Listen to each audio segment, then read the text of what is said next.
Hello friends, आप सभी का एक बार फिर से स्वागत है आपके अपने चैनल सुपर एक्टिव इंग्लिश पर। बच्चों का काफ़ी दिन से आपके लिए वीडियो नहीं बना पाया, कुछ बिज़ी था, थोड़ा बहुत बिज़ी था। लेकिन आज की टॉपिक में हम बात कर रहे हैं जा रहे हैं आपके सिंटैक्स। तो आपको पता ही होगा कि सिंटैक्स क्या होता है। सिंटैक्स में उन सभी रूल्स का हम वर्णन करते हैं जो हमारी सही इंग्लिश लिखने के लिए ज़रूरी होते हैं। और सिंटैक्स ऐसा टॉपिक है जो आपके हर एक कॉम्पिटिटिव एग्ज़ाम में ज़रूर पूछा जाता है। ठीक है, तो आज से मैं आपके लिए हर एक वीडियो में इंग्लिश लैंग्वेज के उन 11 रूल्स को हम पढ़ेंगे जो हर कॉम्पिटिटिव एग्ज़ाम के लिए बहुत ज़रूरी है, बहुत इंपॉर्टेंट है। चाहे आपका एक छोटा लेवल का एग्ज़ाम हो, चाहे यूपीएससी का एग्ज़ाम हो, तो जो आज से जो सीरीज़ शुरू हो रही है इंग्लिश लैंग्वेज के रूल्स में, इन रूल्स के ख़त्म होने के बाद मैं एक एक एक्सरसाइज के एक एक क्वेश्चन को सॉल्व करके एक्सप्लेन करके सॉल्व करूँगा। ठीक है, तो आपके लिए बहुत यूज़फुल होंगे। और जो टॉपिक है वो आज का है आपका सिंटैक्स। तो इसमें जो पहला रूल है वो क्या है कि यदि किसी सेंटेंस का सब्जेक्ट और एक सिंगुलर नाउन है तो उसके साथ सिंगुलर वर्ब का यूज़ होता है। आपको पता ही होगा, ये तो नॉर्मल सा रूल है। जैसे मोहन वॉज ऑलवेज लेट, तो यहाँ पर मोहन सिंगुलर है, इसी वजह से वॉज लगा हुआ, तो ये सेंटेंस हमारा सही है। मोहन वर ऑलवेज लेट ये गलत है, आपको सभी को पता होगा। रूल नंबर हम 2 की बात करते हैं। आपको पता होगा कि आई का जो यूज़ होता है वो सिंगुलर सब्जेक्ट के रूप में होता है, लेकिन इसके साथ सिंगुलर या प्लूरल वर्ब का यूज़ होता है। जैसे I am a teacher, correct है। आई वॉज अ स्टूडेंट, सही है। आई हैव अ साइकिल, सही है। आई राइट अ लेटर, ये भी सही है। ये प्रेजेंट इंडेफिनिट में है। ठीक है, मतलब है तो सिंगुलर में, लेकिन जो इसका यूज़ होता है वो सिंगुलर या प्लूरल वर्ब का यूज़ हम कर लेते हैं टेंस के अकॉर्डिंग। रूल नंबर 3 की बात करते हैं। इसमें है कि जो यू का यूज़ है वो सिंगुलर और प्लूरल सब्जेक्ट के रूप में होता है और इसके साथ प्लूरल वर्ब का यूज़ होता है। जैसे यू आर अ स्टूडेंट, सही है। You are a engineers, you are engineers, सही है। ठीक है, इसी तरह 4 जो नियम है, रूल्स हैं, आप ध्यान से देखिएगा कि नीड नॉट और डेयर नॉट का जो यूज़ सिंगुलर और या प्लूरल सब्जेक्ट के साथ प्लूरल फॉर्म में होता है। जैसे she need not go there, ये सेंटेंस आपका सही है। अगर ये हो she needs not go there, ये आपका सेंटेंस गलत है। इसी तरह आपका he dare not oppose his father, ये सेंटेंस आपका सही है। अगर ये हो he dares not oppose his father, ये आपका सेंटेंस रॉन्ग है। ठीक है, तो जो ऊपर एग्जाम्पल आपने पढ़े उसमें नीड नॉट डेयर नॉट का यूज़ मार्जिनल ऑक्सिलरी वर्ब के रूप में हुआ है और इसका यूज़ जो होता है वो सिंगुलर में नहीं किया जा सकता है। आपको शायद, आई होप आपको पता होगा नोट। लेकिन आपको एक बात ध्यान रखनी है कि डेयर या नीड का यूज़ मेन वर्ब के रूप में सिंगुलर या प्लूरल दोनों ही रूपों में होता है। जैसे he dares to face the difficulties, अब यहाँ पर ही है तो मेन वर्ब के रूप में हो रहा है, तो ही के साथ में एस लगा हुआ है, तो ये सेंटेंस आपका सही है। He dare to face the difficulties, ये रॉन्ग है। शी नीड्स अ बुक, ये सेंटेंस सही है। शी नीड अ बुक, ये रॉन्ग है क्योंकि यहाँ पर मेन वर्ब के रूप में हो रहा है, तो मेन वर्ब में सब्जेक्ट के अकॉर्डिंग चेंजेस हो रहा है। दे नीड बुक्स, ये सही है। दे नीड्स बुक, ये गलत है आपका। ठीक, अब इन चीज़ों को देखें कि नेगेटिव सेंटेंस को भी देखना है कि he does not dare to go out in the sun, ये सही है। और she does not need a book, ये भी सही है। I do not need a pen, ये भी सही है।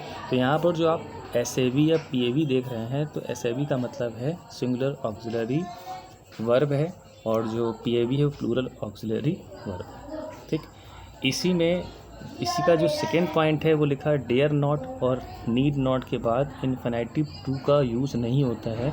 जैसे he dare not to come here, ये सेंटेंस आपका रॉन्ग है और ये वो he dare not come here, ये सही है। इसी तरह you need not to go there, ये सेंटेंस रॉन्ग है। You need not go there, ये आपका सेंटेंस सही है। ठीक, इसी में थर्ड पॉइंट है कि अगर डेयर और नीड का प्रयोग क्रमशः जैसे हिम्मत होना, पढ़ना तथा की आवश्यकता होना के अर्थ में मेन वर्ब के रूप में हो, तो इसके बाद इन्फिनेटिव विद जो टू होता है उसका हम ज़रूरत के अकॉर्डिंग कर सकते हैं। जैसे he dares to oppose his teacher, ये सेंटेंस सही है। He dares oppose his teacher, ये गलत है। She needs to come here, ये सेंटेंस सही है। शी नीड्स कम हेयर, ये आपका गलत है। ठीक है,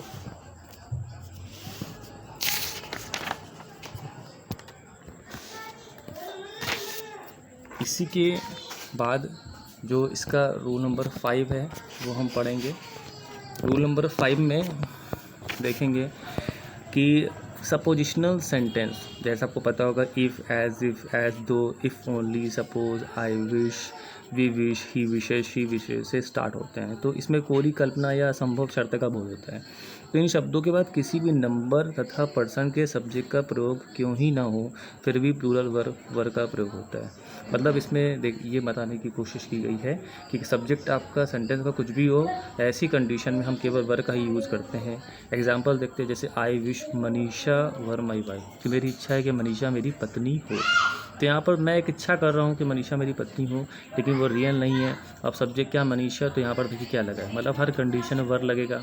अगर ये होता है कि आई विश मनीषा, अब देखा जाए तो मनीषा के हिसाब से वास लगना चाहिए, लेकिन वो सेंटेंस गलत है। तो आपको ध्यान रखना है कि जहाँ पर कंडीशन हो और शर्त या मतलब कहने मेरा मतलब है कि वहाँ पर कल्पना जो मतलब रियल नहीं है, एक इमेजिनेशन है और असंभव जो इम्पॉसिबल कंडीशन उसका बोध होता है, तो वहाँ पर हम वर्ब का प्रयोग करते हैं, चाहे आपका सेंटेंस का सब्जेक्ट किसी भी तरीके का। इसमें नोट में बात कर लेते हैं, जबकि कंडीशनल सेंटेंस जैसे इफ़, एज, दो से स्टार्ट होते हैं, जिसमें वास्तविक स्थिति का बोध होता है, मतलब उसमें रियलिटी का पता चलता है। तो इस केस में इफ़, एज, दो के बाद जो सब्जेक्ट है उसके नंबर तथा पर्सन के अकॉर्डिंग वर्ब का प्रयोग होता है। जैसे if you come here I will teach you, अगर तुम यहाँ पर आते हो तो मैं तुम्हें पढ़ाऊँगा। Sneha looks as though she has been working, Sneha ऐसी दिखती है मानो वो काम कर वर्किंग। ठीक। रूल नंबर 6 की बात करते हैं। ऑप्टेटिव सेंटेंस में सिंगुलर सब्जेक्ट के साथ भी प्लूरल वर्ब का यूज़ होता है, जैसे long live our friendship, exclamation का साइन, ये सेंटेंस सही है। गॉड सेव द किंग, ये भी सेंटेंस सही है। लास्ट में एक्सक्लेमेशन का साइन है, तो ऑप्टेटिव सेंटेंस। ऑप्टेटिव सेंटेंस क्या होता है, जिसमें इच्छा, प्रे या कर्ज का बोध होता है, उसको हम ऑप्टेटिव सेंटेंस कहते हैं, और लास्ट में एक्सक्लेमेशन का साइन होता है। नोट में आपको क्या समझना है कि ऑप्टेटिव सेंटेंस से इच्छा का बोध होता है, लेकिन कभी कभी में ऑप्टेटिव सेंटेंस में नहीं दिया रहता है, जिससे हम लोगों को अंडरस्टूड कर लेना चाहिए, मतलब वो सेंटेंस देख के पता चल जाता है। लास्ट में एक्सक्लेमेशन का साइन होता है।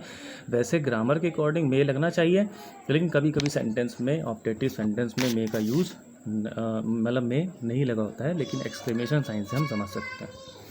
रूल नंबर 7, अगर टू सिंगुलर नाउन्स एंड से जुड़कर सेंटेंस के सब्जेक्ट के रूप में प्रयुक्त हो, तो उसके साथ प्लूरल वर्ब का यूज़ होता है, आपको पता होगा। जैसे रवि एंड कवि have done well in the examination, ये सही है क्योंकि दो सब्जेक्ट है, रवि कवि अलग अलग हैं, तो यहाँ पर प्लूरल वर्ब यूज़ हुई है। अगर ये होता है रवि एंड कवि has done well in the examination, तो ये सेंटेंस आपका गलत है। इसी तरह हम बात करते हैं रूल नंबर 8 की। जैसे पेयरिंग वर्ड्स होते हैं, जैसे bread and butter, rice and curry, hammer and sickle, slow and steady, truth and honesty, horse and carriage, crown and glory, rise and fall, coming and growing, screaming and shouting, age and experience, eggs and bacon, ham and eggs, long and short, sum and substance, bag and baggage. तो इन सब का प्रयोग sentence के subject के रूप में होने पर इससे एक ही वस्तु या भाव का बोध होता है, तो इसके साथ सिंगुलर वर्ब का यूज़ होता है।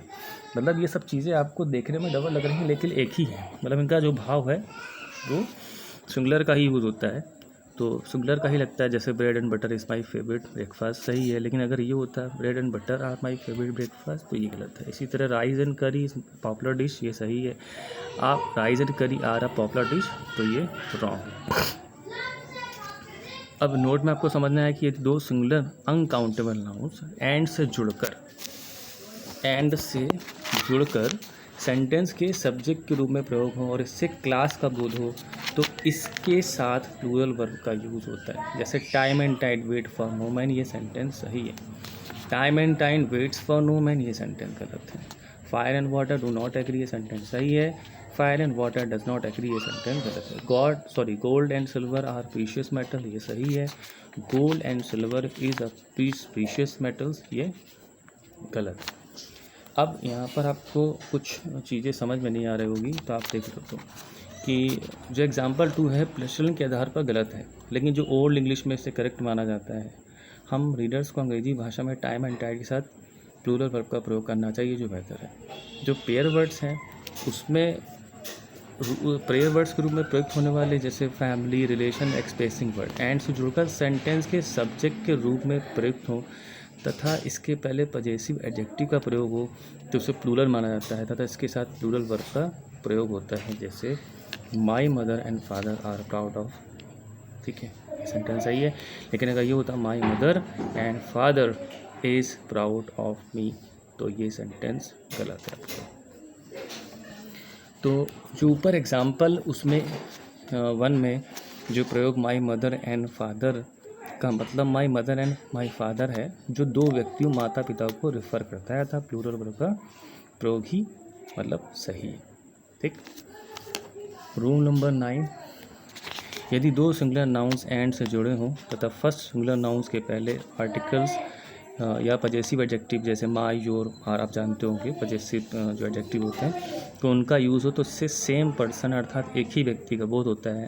तो इसीलिए इसके साथ सिंगुलर वर्ब का प्रयोग हम करते हैं। जैसे the principal and secretary was there, तो यहाँ पर जो प्रिंसिपल और सेक्रेटरी है वो एक ही व्यक्ति है। अब यहाँ पर my uncle and guardian has come to see me, मतलब जो अंकल है मेरे और गार्जियन है वो एक ही व्यक्ति की बात करो। ठीक है। इसी तरह हम रूल 10 की बात करते हैं। रूल नंबर जो 10 है आपका, एंड से जुड़े हुए दोनों सिंगुलर नाउन्स के पहले आर्टिकल या पजेसिव एडजेक्टिव का प्रयोग होने पर इससे दो डिफरेंट पर्सन अर्थात दो अलग अलग व्यक्तियों का बोध होता है, इसे प्लूरल माना जाता है तथा इसलिए इसके साथ प्लूरल वर्ब का प्रयोग होता है। The principal and the secretary were there. अब देखिए यहाँ पर दोनों सब्जेक्ट के पहले आर्टिकल लगा हुआ है, इसका मतलब दोनों अलग अलग व्यक्ति हैं, इसी वजह से प्लूरल वर्ब यूज हुई, यानी कि जो वे दो व्यक्ति हैं, जो प्रिंसिपल अलग है सेक्रेटरी अलग है। दूसरा, my uncle my guardian and my guardian have come to see me, तो यहाँ पर जो मेरे अंकल हैं और जो मेरे गार्जियन है वो अलग अलग हैं। ठीक है।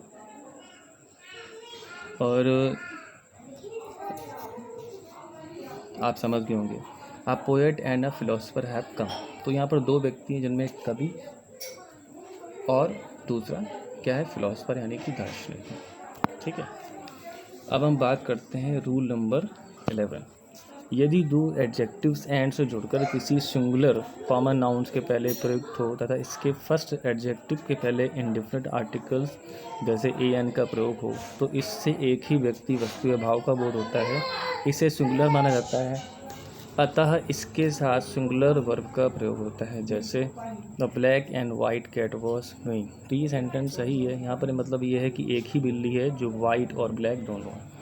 अब मान लो अगर ये होता ब्लैक एंड वाइट कैट वर मीइंग, तो ये गलत है, क्योंकि जब एक ही कैट है तो वहाँ पर सिंगुलर वर्ब यूज होगी ना कि प्लूरल की, तो ये सेंटेंस आपका गलत है। ठीक है।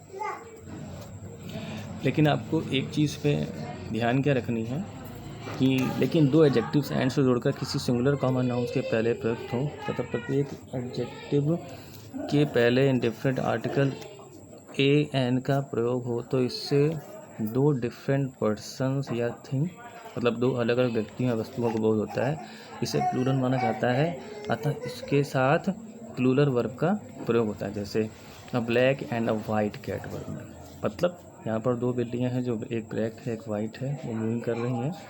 ठीक है। और अगर यहाँ पर ये होता है कि a black and a white cat was moving, ये गलत है, क्योंकि जब दो अलग अलग बिल्लियाँ हैं तो वहाँ पर सिंगुलर वर्ब नहीं यूज़ की जा सकती है। ठीक है। तो आज के वीडियो में बस इतना ही। मैं हर वीडियो में 11 रूल्स लेके आऊँगा जो आपके लिए काफ़ी यूज़फुल होंगे। साथ ही साथ जब ये टॉपिक ख़त्म हो जाएगा तो उससे रिलेटेड जितनी भी एक्सरसाइज के जितने भी क्वेश्चंस हैं उसको विद एक्सप्लेनेशन सॉल्व करवाया जाएगा। ठीक है। तो thanks for watching. Okay, bye bye.